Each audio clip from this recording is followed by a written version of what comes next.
How much longer are you going to live? I couldn't believe it. How can someone say such cruel words? I sighed and told my husband the chilling truth. My name is Anna, a 57-year-old interior designer. I love my job and have been working at the same company for a long time. And I want to work hard every day until retirement. But there's always someone who undermines my motivation. That person is my husband, Fred. I met him when I joined this company. It was about 30 years ago, through an introduction from my then boss.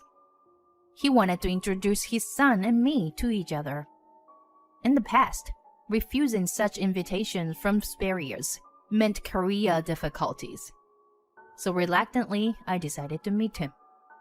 At the time, I didn't have a boyfriend, and I was in my late 20s. My parents were worried about me, and even if I didn't plan to get married, I thought it would be fine to meet him. Fred was younger than me, and still had a charming atmosphere back then. Mostly, he seemed like a college student. But occasionally, he showed a mature side. And above all, he was handsome. We talked, and surprisingly, we got along well. We exchanged contact information and started meeting each other. Well, naturally, our relationship developed, and he earnestly escorted me. I was captivated by his sincere demeanor, and a contrast with his mature aura. After about 2 years of dating, we decided to get married. When I reported to my then boss, my father-in-law, he was very happy for us. And it wasn't like I played favorite for the sake of my job, but we were naturally drawn to each other and ended up getting married. I was surprised myself. I think it was great to be able to get married in a happy state. Moreover, thanks to this marriage, I was able to be promoted to department manager. Considering the circumstances at that time, it was difficult for a woman in her 30s to be chosen as a department manager. So, of course, there was resistance from those around me. But I worked harder relentlessly because I couldn't betray their expectations. Thanks to that, little by little, the people around me started to recognize me.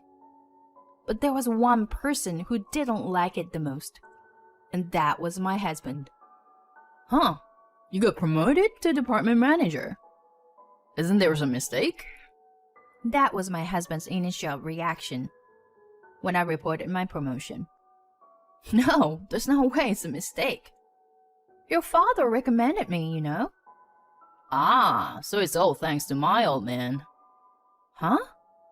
Well, I mean, a woman can't become a department manager based on her abilities. Wait, isn't that really harsh? Nah. There is not a single female boss in the company I know. Because my father is in that kind of position, you were able to get promoted too, I guess. I was shocked when my husband suddenly said that. He was like an embodiment of male chauvinism. I wanted my husband to be on my side, no matter what happened. This was the first time I felt distrust towards my husband.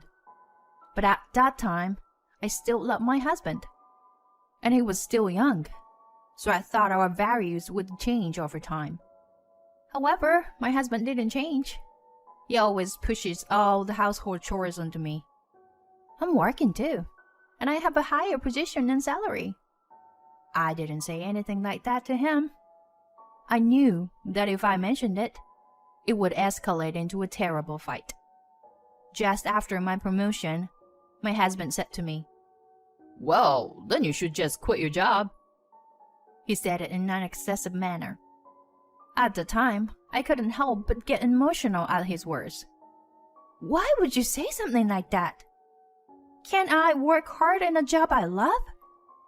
When I tried to rebel against him like that, my husband's face turned red, and he retorted, "Shut up! You're the wife, and I'm the husband. In this house, you listen to what I say." I thought you were a more open-minded person. What? If I weren't one, You'd be full-time housewife the moment we got married, you know. We would often have such loud fights. The reason we didn't divorce even after such fights was that the both of us still held on to some old-fashioned belief at the time. Divorce shouldn't be taken lightly. If you decide to get married, you should be committed to each other for life. That kind of thinking was ingrained in me. And I also felt sorry for my father-in-law. So, no matter how unfair it was, I never mentioned the word divorce. My husband was the same. Even though we fought, he never brought up the idea of divorce. Time flew by, and we had been married for over 30 years. Unfortunately, we were not blessed with children. No matter how hard we tried, we couldn't conceive. And in the end, we gave up on having children. Our parents looked disappointed, but they comforted us, saying that we had tried our best. I truly think we were fortunate to have such wonderful parents. Both my mother-in-law and father-in-law were kind people, and I was always grateful for their presence. Around 10 years after we got married, my father-in-law started his own company and paved his own way. I was amazed when I saw him like that. Now it has become quite a large company with a significant number of employees. It's truly impressive to have built such a big company in a single generation. And considering the age at which he started his business, I have nothing but respect for him. In my work, I aim to be like my father-in-law. By the way, when my husband heard that his own father was starting his own business, he said, "Looks like my old man has lost his mind. There's no way he could succeed." He said it, making fun of him. When he succeeds, then he said, "He just happened to get lucky, right? When his luck runs out, he'll go bankrupt." He said things like that. Every time he said those things, I felt really terrible. Why couldn't he just wholeheartedly support his father's efforts? I'm not sure if it was jealousy or something, but I really wanted him to stop making those remarks. While I let my husband's words slide off, I made up my mind to continue striving for my own ideals. That determination from back then still lives on within me. I managed to climb the corporate ladder and became a department head by the time I turned 40. On the other hand, my husband, despite getting older, couldn't seem to advance in his career. Well, it doesn't really matter to me, but he always tried to involve me in such matters. Whenever we had an argument, my husband would say, "Just because you're successful at work doesn't mean you can act all high and mighty at home, you know?" But I wasn't acting high and mighty at all. If anything, I thought my husband was the one acting that way. I had become completely disillusioned with my husband, so his remarks no longer shocked me. But recently, there was something that bothered me a little. My husband's behavior seemed strange. He has been buying clothes excessively lately. He started paying attention to his hairstyle, using hand wax and hairspray. He also keeps his smartphone on him at all times. Could it be an affair? I thought about such things, but quickly dismissed the idea. Maybe he was being criticized by female colleagues at work for being unfashionable or something. I calmly thought it through and decided not to worry about it. Amidst all of this, one day I received a call from the hospital. It was the hospital where my husband has his health checkup. Since my husband drank alcohol almost every day and often attended drinking parties, he would always fail his annual health checkup. But it was the first time I received a direct call from a doctor.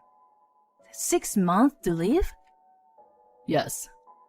I believe it will be better to explain it to the family before informing the patient directly. My husband had a serious illness, and the doctor diagnosed him with 6 months to live. Please inform your husband at a suitable time. It's better for the partner who has been together for many years to convey the news, since some people might panic. The doctor's words hardly registered in my ears. Only the fact that my husband had 6 months to live kept swirling in my head. Rather than feeling sad, I was just astonished. But this was an important matter, so I had to tell my husband. As soon as I returned from work, I immediately had the conversation with him. I went to the hospital today. What? You look serious. Are you dying or something? The doctor said it's 6 months. Huh? 6 months? I nodded, and my husband seemed lost in thoughts for a moment. I see. 6 months. Hey, what are you thinking? I asked, annoyed and unable to understand my husband's words and actions. Nah. Well, I mean, we're getting old. And it's inevitable, right? I thought he was remarkably calm. Aren't you shaken? Only 6 months left to live. Well, there's nothing we can do about it, right? Maybe we should just enjoy the remaining life, you know? My husband's detached attitude made me sigh. After that, my husband started coming home later than usual. He suddenly had more business trips and was frequently absent from home. I thought my husband was suspicious once again. Then one day, I found a card from a strip club in my husband's suit's pocket. I see. He's getting involved with those girls. I was exasperated, but I thought that since he only had a short time left to live, he could do as he pleased. Amidst all this, as I was getting out of the bath, I heard my husband talking on the phone. It seemed that he hadn't noticed the door to his room was slightly open. I could hear the conversation my husband was having. Since my wife only has a little time left, once she's gone, you can come live here with me. This was undoubtedly an affair. And there, for the first time, I realized the true nature behind my husband's strange behavior. He believed it was me who was dying. After thinking for a while, I made a decision. I would let him continue thinking that I was reaching the end of my life. After that, my husband continued with the same lifestyle. But at some point, he started splurging extravagantly. He bought designer clothes, and under the guise of business trip, he would go on trips with his mistress. I was appalled and quickly prepared to separate from my husband. I hired a PI to obtain evidence of his affair. The photos showed my husband entering a hotel with a young woman. I wondered what was so appealing about a man like him, but perhaps he was spending lavishly on her. Maybe she believed that my husband was wealthy enough to afford such extravagance. Well, the reasons really didn't matter. I rented a new place and hired a lawyer for the divorce proceedings. Amidst all this, one day, my husband said something outrageous to me. How long are you going to live? Unbelievable. How can he say such terrible words? It had been almost 6 months since I delivered the news.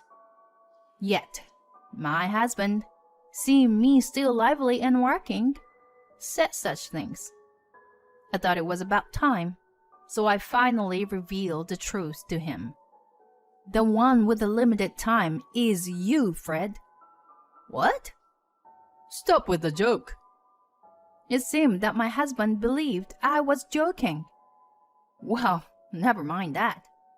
What's more important is that I know you're having an affair. Please, just let me go. When I said that, my husband was slightly surprised, but soon wore a triumphant expression. Oh, fine. He was delighted, thinking he would receive a substantial amount of money through asset division. We immediately began the divorce proceedings. I claimed compensation through my lawyer. Apparently, my husband had to pay the compensation for his affair partner as well, since she refused to contribute. Thus, the long years of marriage with my husband came to an end. Sometime later, he suddenly called me. Hey, what the hell is going on? Aren't you the one sick? Even though I didn't put him on speaker, I could hear his voice through the phone. I told you when we separated, didn't I? The one with the limited time left is you. No way. Then the recent shortness of breath and palpitations were... Well, yeah, something like that. Wasn't it because of my age? Jesus. Why didn't you tell me? I did, but you never listened to me. But it doesn't matter anymore. You and I are complete strangers now. Do your best with your treatment or whatever. That's... Of course, you'll have to pay me compensation. It will be deducted from the asset division. Are you abandoning me? Your spouse for many years? What are you saying now? It makes me sick. You betrayed me. I have no obligation to be kind to you. Goodbye. We'll never see each other or talk again. Anna, wait. My ex-husband called out to me, but I hung up without a word. And I blocked his phone number. My ex-in-laws had already passed away. Based on my ex-husband's condition, he had probably squandered all his inheritance. Since then, I made sure not to hear anything about what happened to him. I'm already living a life without him. Even if he were still alive, he would likely be living considerably difficult life. Meanwhile, I'm working hard as I always have. Even on my own, I can lead a fulfilling life. I plan to continue working diligently until retirement, and gradually think about a graceful old age.